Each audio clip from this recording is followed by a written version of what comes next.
de terror i d'amor. No és la descoberta de la mort el que compta,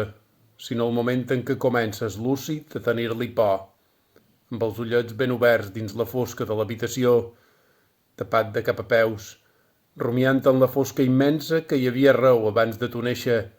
quan tu i el teu cos menut i tan fràgil encara no hi éreu i el vostre lloc al món l'ocupaven els dinosaures,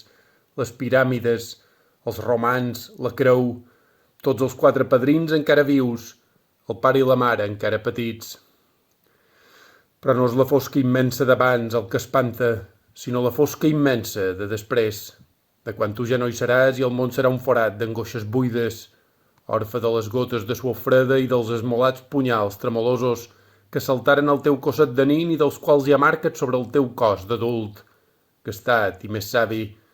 igual d'ansiós, expectant i desvalgut que quan descobrires la fosca immensa i ebri de vertigen t'il·luminares, incandescent de terror i d'amor, eufòric de present per primer cop.